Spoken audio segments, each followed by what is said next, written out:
What do you do when your family is not on board? What do you do when your family is not being supportive?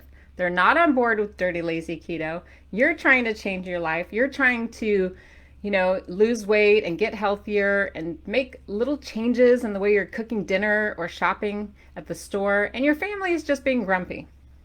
Or worse, let's be real, sometimes family can be the most unsupportive and they can derail our success. So I think this is a really important topic for us to spend some time on a Friday, just getting to know each other and figuring out what's going to work, because you don't want your family to derail you.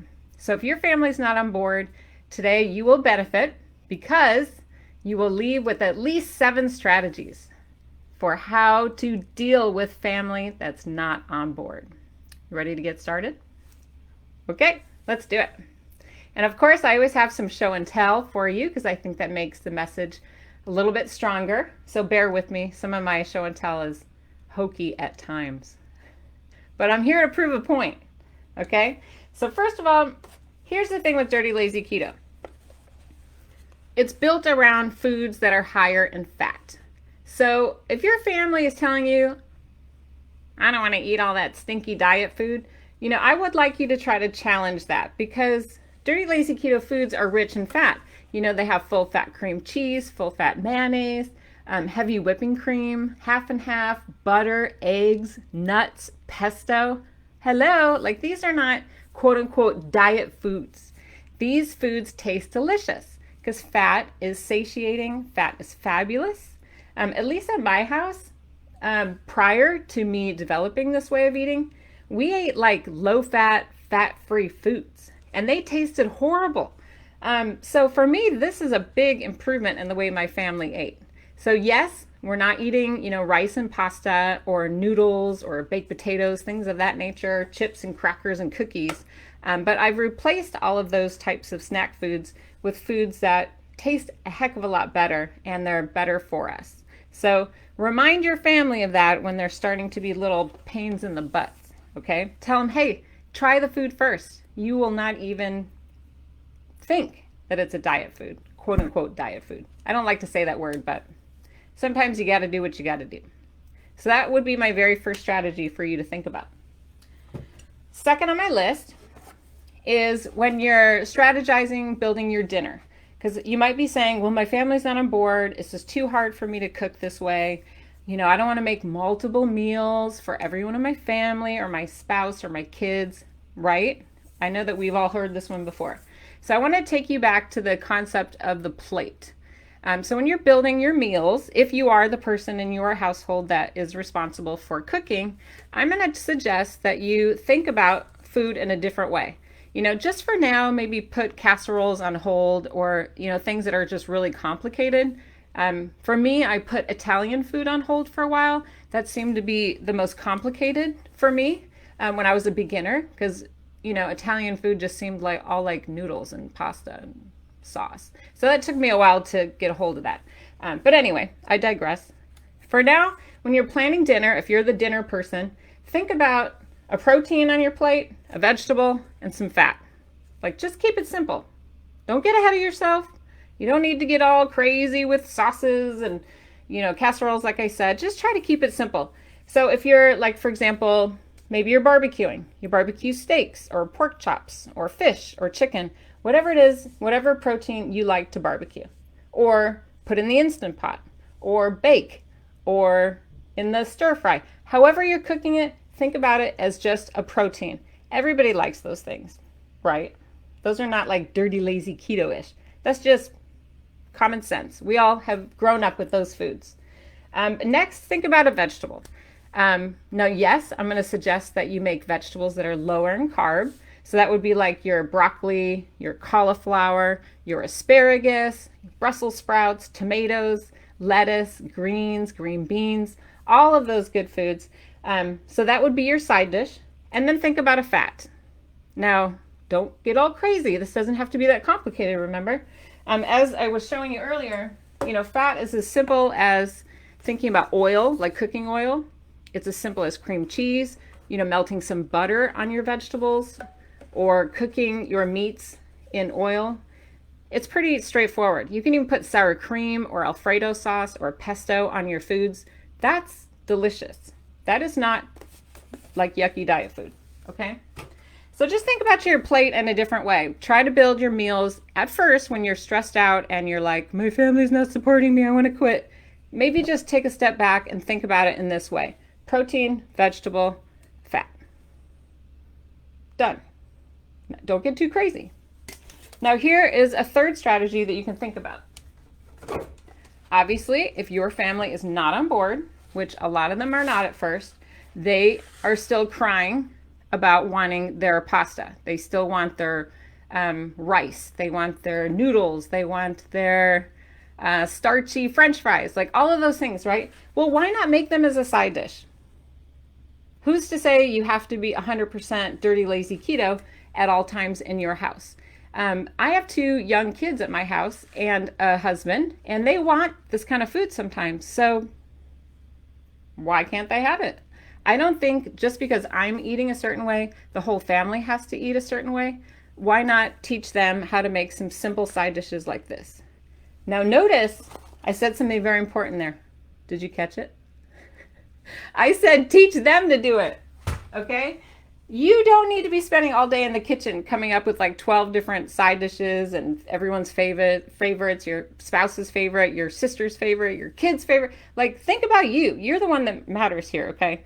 And if your children or your spouse, whoever, roommates, if they demand to have some white rice or brown rice or bulgur wheat or any kind of rich, starchy side dish, teach them how to make it. It's worth your effort. Like, my children learned how to boil water and how to measure rice and how to put the top on. That's not that complicated.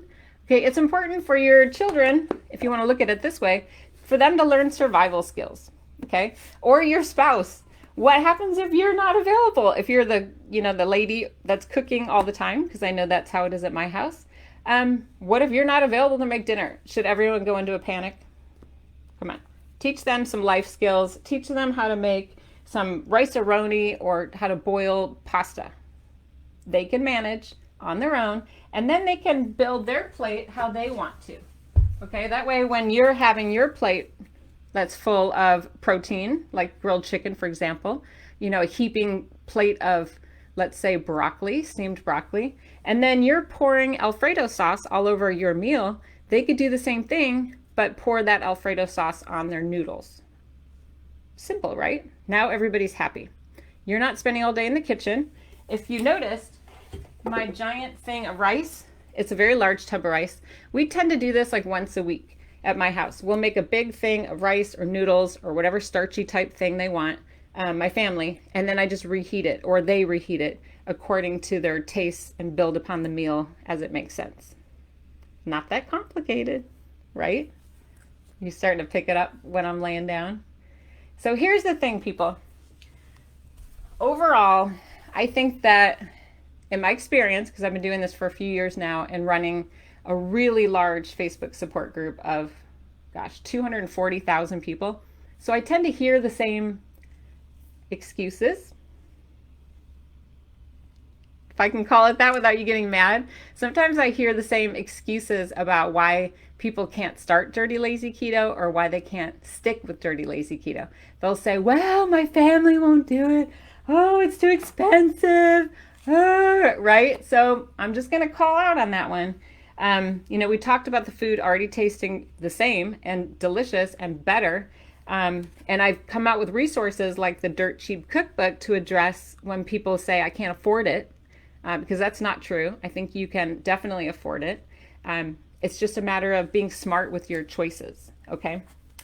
So I'm going to tackle both of those issues. I don't think that eating healthy needs to be that difficult. I don't think saying, my family doesn't want to do it, needs to be your excuse. So I want to try to give you these strategies today so that you can leave feeling more empowered to change your life. Because that's what this is really about, right? And I know it's scary, and I know it can be tempting to maybe think it's their fault.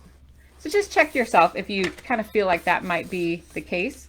It's okay to be honest with yourself. I know I do that sometimes, like, oh, I have so much work to do. I can't go out and exercise today. So much work to do. Really, Stephanie? I think I might be lying to myself. We all make excuses, and they're for good reasons. We tell ourselves these little fibs because we don't really feel like doing it. Let's just be real, okay? Let's not try to blame something that shouldn't take the blame. Sometimes it's just me that's causing the problem. But anyway, moving on, I want to share with you that once you get a real solid feel for Dirty Lazy Keto and you're already building your plates, you're already doing your protein, your vegetables, your fats, and you're feeling really comfortable with that, and then you're ready to like move forward. So I talked about like avoiding casseroles and complicated dishes at first, but once you're ready, it's time to move on. Like, don't be afraid. And if you're the picky one, I don't think I mentioned that yet. If you're the picky one that's causing trouble, I want to give you a resource that a lot of people really don't take advantage of. And this is in the Dirty Lazy Keto Dirt Cheap Cookbook, which is coming out in seconds on what am I talking about? It's coming out on September 15th. And inside on page 16, I'll flash it up there on the screen, there's these terrific icons and a legend on how you can use the icons. And throughout the recipe book, the icons are assigned to recipes that I recommend for certain populations.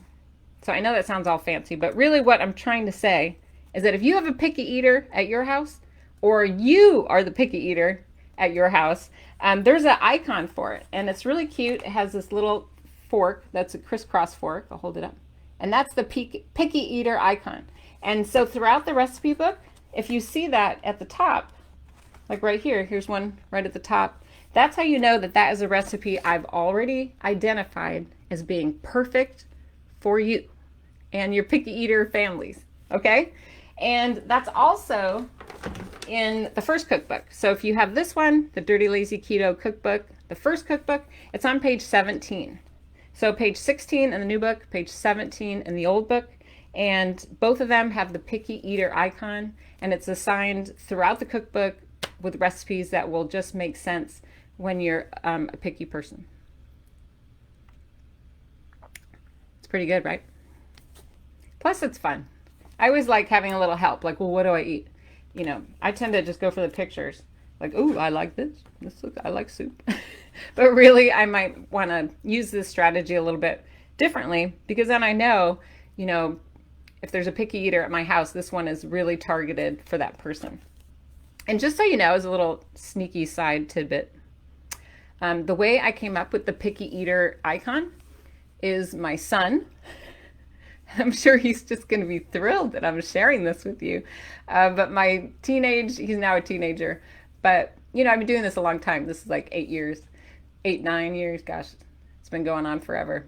But when he was little and I was trying to get him to eat some of the same foods or just introduce him to new foods, right? Like we do with all kids, you know, some things he loved and other things, no, not so much.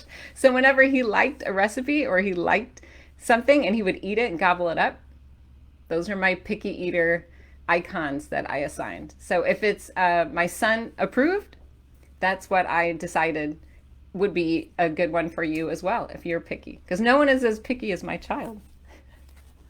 That's a true fact. I don't think he knows that that's the story behind it. I don't think we should tell him. That might be really embarrassing. We'll just keep that between us. All right. Next on my list, I want to talk about candy and treats.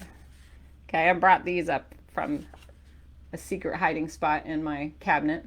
So like cookies, crackers, snacks, right? All that stuff that you are just deciding, no, you're kind of done with it, right? You're moved on to healthier foods. But here's the deal. Your family, they may not be done with these types of delicious carboliciousness snacks. They might still want them and bring them home regularly. I get it. That is super frustrating. If you're just tuning in, you might be cracking up. Like, why is Stephanie holding up, you know, chocolate and sugary crap?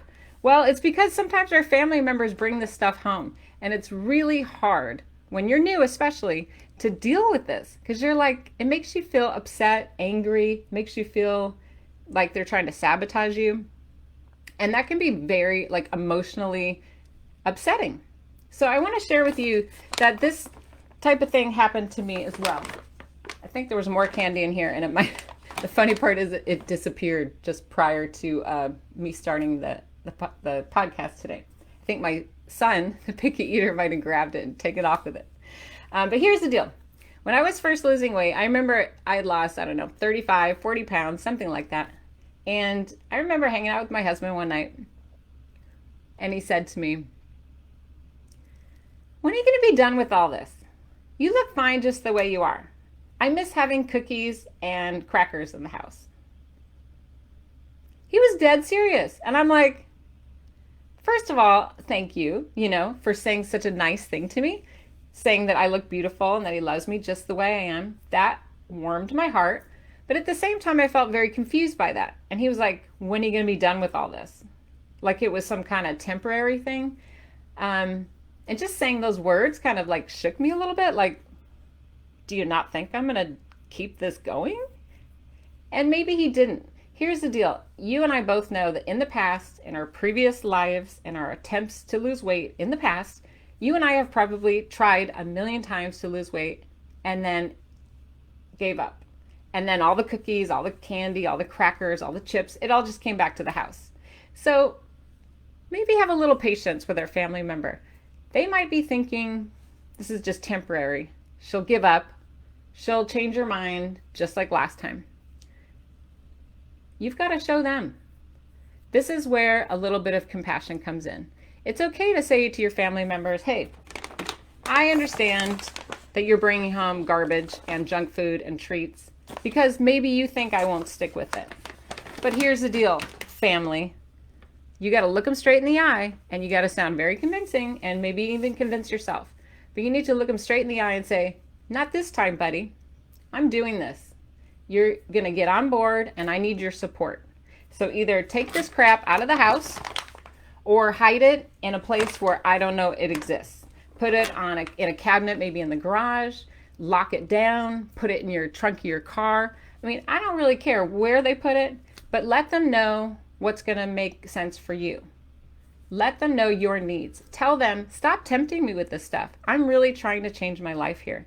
I think it's okay to be honest and direct with your needs. Don't expect them to know what's going to be tempting to you and what's not.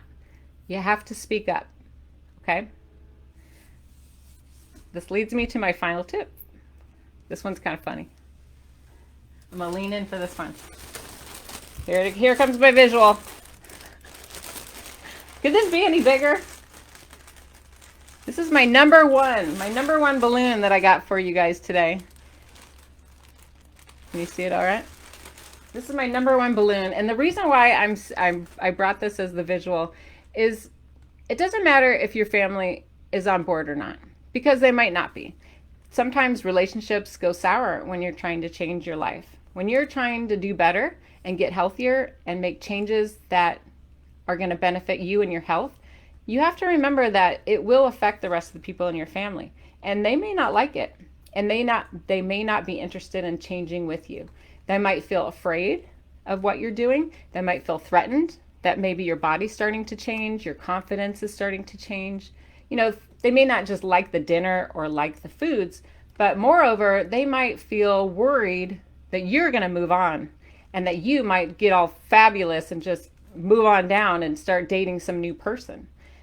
That is something to really think about. So during your time of putting yourself first and recognizing that your needs are important, I think it's important to also have that compassion for your family and your spouse and let them know how much you care about them and how much you appreciate their support and how much you love them. I think it makes them nervous. So instead of fighting about it and getting resentful, offer compassion, offer love, offer reassurance that you're not going anywhere and that the changes that you are making to put yourself number one are for the both of you, because you're going to be healthier, you're going to not have medical problems, you're going to be around to be with the grandchildren and spend time growing old with your loved ones. You're going to be more energetic. You're going to be able to go on vacations and explore and dance and, cuddle in a little couch together. You're going to be able to do all sorts of amazing things. And I think that embracing those types of strategies will be much more likely to get your family on board versus telling them, you can't have any more candy ever for the rest of your life. So I hope that helps you. I'm really proud of what you're doing. I know it's not easy. Change is never easy. Sometimes you just got to show them. You just got to prove it to them. Whatever is going to keep you going, make you feel like this fight is worth the fight. Because it is. You're worth it. This is how I lost 140 pounds and have kept it off for 7 years now. And I know that you can do this too. Are you sold? Tell me what your thoughts are right now. I'd love to hear your strategies for keeping your family more supportive, because we all know that isn't always the case.